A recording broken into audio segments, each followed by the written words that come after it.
border crossings, how quickly can we make the border crossings, how efficient can we make the border crossings. So that is part of the conversations that we have proposed to the summit for endorsement and use. I think those are some of the issues that we And of course, when you look at the last 18 business councils, how different is this one going to be? Well, sorry? Sorry. Just a minute, Moshai, before you say something. I can see the Ethiopian Prime Minister, Abiy Ahmed, is also here to participate in this meeting. Remember, Ethiopia is a major player in the COMESA market. It is also has one of the biggest population of close to 100 million people, and so it is a big market within the bloc. And as you can see, the Prime Minister, Abiy Ahmed, is here. He's being received by Prime Cabinet Secretary Musalia Mudavadi, as well as Energy Cabinet Secretary Opiyo Wandayi, together with Health Cabinet Secretary Eden Duale. That is Abiy Ahmed, the man who is transforming Ethiopia in a major way. So he's making his way into the hall where they're going to have a briefing with President William Ruto, who arrived about 30 or 45 minutes ago. Remember, President Ruto is going to take over the mantle of the leadership mantle of COMESA Authority, and he's going to take over from Burundian President Everest Ndayishimiye. So I told you we are here with the Vice Vice President of the COMESA Business Council. This is Mosai Konyiha. He's also a former chair of the Kenya Association of Manufacturers. And we are having a conversation on what are the challenges hindering integration of business within the bloc. And I was asking him, when he looks at the last 18 Business Council, what is different from this year's summit? Well, of course, it's in Nairobi, which is a good thing that we are here in Nairobi. We've had good turnout of people. I think we definitely had a bit of a challenge during the COVID period, like the rest of the world, with the integration and so on. So there was almost like in history, there was a time before COVID and a time after COVID. But since then, I think we've done quite a bit. The integration, especially of roads, is becoming a big thing. The issue of visas, for instance, and free travel has definitely come up, and we are happy that Kenya is actually leading in that respect by making Kenya like visa-free for African countries, no ETA and those kind of things. So those conversations are now coming up and becoming a big issue. Obviously, the other big issue that has come in this year has been the global politics and what is happening with tariffs, things like the AGOA, the African Growth and Opportunity Act. Those challenges that are going to face us now mean we really need to focus on our own integration within Africa. Because, the rest of the world may be moving ahead of us and forget where we are. So we really need to take our own steps to make sure we are securing ourselves and our future.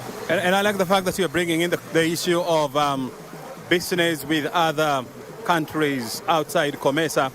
And we saw sometimes in February the US president coming up with what he termed as reciprocal tariffs.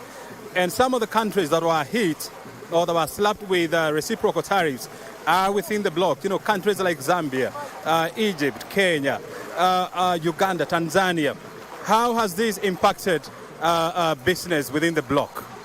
Well, some of them, the tariffs to a large extent were proposed. I think this is the month we are going to see what happens because AGOA was expiring this month. And there's still a lot at play, let's say. There's still a lot being negotiated around that. So one of the things about it actually is the uncertainties of the marketplace at the moment.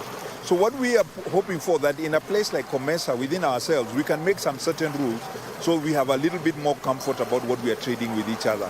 Because those global uncertainties are kind of beyond our control.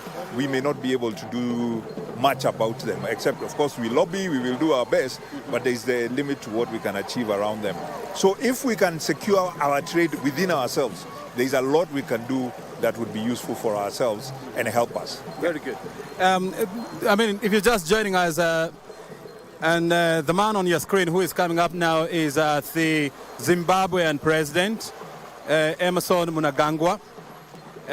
He's coming in, and of course he's going to be the vice chair of the COMESA authority. Remember, the president, or the chairperson will be President William Ruto. Mnangagwa is expected to be the vice chair. He's being received by Prime Cabinet Secretary Musalia Mudavadi. He's now greeting Health Cabinet Secretary Eden Duale, the PS for Trade Regina Ombam, and Foreign Affairs PS. And who is next? Yes, so that is Mnangagwa. He is with Public Service CS, Honorable Ruku. They're now going in. They're joining the other president who have already come in for the meeting. Remember, they are coming for that brief with the President William Ruto before they go into the room so that they can start officially the heads of states and government summit, which is taking place right behind me at the majestic Savo Ballroom. And I'm sure we've been showing you some pictures of the delegates inside that majestic hall that I call the Savo Ballroom. And I told you we continue our conversation here with the first vice chairperson of the COMESA Business Council, Musai Konyiha. He's Kenyan. He has been the past chair of Kenya Association of Manufacturer. And during his time, that when the country was facing serious challenges with coronavirus. And so he knows a thing or two on how to drive business in the era of a pandemic or crisis. Musai, we are talking about how to grow intra-regional trade. Currently, we are talking about 19%. Below 14. 14%? Oh, good Lord. Yeah. How do we push that number? Let's not even talk about the EU, which is with the highest number at 70%. Yes. How do we even move to 30%? I think the thing about it is making our borders more open. Because even though we have all these trade agreements and we've got, whether it is COMESA, we have EAC, and we have SADC, for instance. By the way, one of the other things we are pushing is for the implementation of the tripartite, where SADC, EAC, and COMESA will be merging into one. It has all been legally approved, but it's about now getting implementation in place. Mm-hmm. So one of the things we've been asking about is how can we get national governments to implement some of these commitments that they have given to each other. For example, I don't need to name the countries, but I'll just say one of the stories we had this week, there is from one COMESA country to another, taking vegetables. Sometimes they have to go through Dubai, and then they are shipped into the other COMESA country duty-free. If they try and ship them directly, they are charged duties. So you start saying, why are we making all these hurdles to ourselves when we could make trade a lot more easier?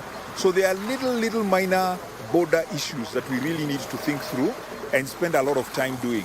Obviously, there are issues of like taxes, and we are actually encouraging national governments to include issues like EAC and COMESA in their national agenda. You know, whatever their national progress agenda is, they should remember they are still part of these organizations to move forward. Yeah, thanks. Very well. And as you can see, we have the president of Comoros now making his way at the Kenyatta International Convention Center.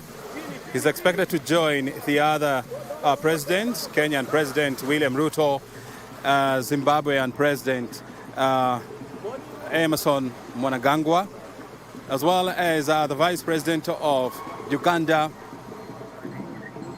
where they're going to have bilaterals before they proceed to the Council Summit meeting, and he has been received by Cabinet Secretary or Prime Cabinet Secretary Musalia Mudavadi, together with Salim Mvurya of mining. I mean, it's going to be a busy day today, and as you can see, we're still having dignitaries trooping in, and that was the last president to come in, and so clearly now everyone is going to move in so that they can have that closed door session before they can proceed to open the summit. Konyiha, I don't want to keep you here for long because I know any time from now, the dignitaries will be heading in or trooping into that room. What I just want to find out from you, what do you expect from here? Kenya is assuming the chairmanship of COMESA. Yes. What do you expect going forward, and what would you expect President Ruto to prioritize? Yeah, I think like we have done before, and I know we did before in the AU and the EAC, is the free trade. How can we open up our borders more? How do we get more trade happening? Removing some of these old NTBs and the old issues. There are some, what we call them, things we need to grapple with and make sure we are getting trade actually happening. I think our success factor will be that 14%. Will we have moved it to 20, 25 or 30%? And those things will be, it takes a lot of negotiation, discussion, time and energy, and that's what we want to commit to. The other thing is obviously we'd hope for is the inclusion of the private sector. Yeah. Because it is all these structures are there for the private sector. Can we get the private sector involved in these conversations? We are attending all these meetings, the summits, etc. Our engagement in those conversations is very important because we understand where the shoe pinches and how we can make things happen. Very good. Thank you. I know your head is rolling. You know you want to go in there because you are a critical part of that meeting happening here. We'll continue to engage Musai, and of course we ensure that we move the interests of Kenya and COMESA forward. Thank you very much. Your time is highly appreciated. Thank you. Thank you very much indeed. Bye. Well, that is Musai Konyiha, the first vice chair of COMESA Business Council, joining us here to give us a feel of what we need to do in order to move COMESA forward. And he's throwing around some very scaring numbers there. When you look at intra-regional trade within COMESA, it's about 14%. That is woefully low. And he's hoping that at some point we're going to move these to about 20% in the next couple of years. And how are we going to do this? Is through digitization as well as digitalization and deepening of a manufacturing base. We still have a very small manufacturing base within the COMESA block, and we are talking about less than 10%. Look here at Kenya. We've been trying to push manufacturing base in Kenya to about 15% of our GDP for the last 5 years. We haven't managed to do that. And so the question and the discussion that will be taking place will be how to ensure that we not only move manufacturing forward, but also we boost manufacturing forward in the COMESA region. Well, my name is O'Brien Kamani. I have been here for the last 3 days. And of course, I have seen and heard the conversations that have been taking place here. You can see there is goodwill. You can see there are better intentions. But as we know, good intentions have never won the war.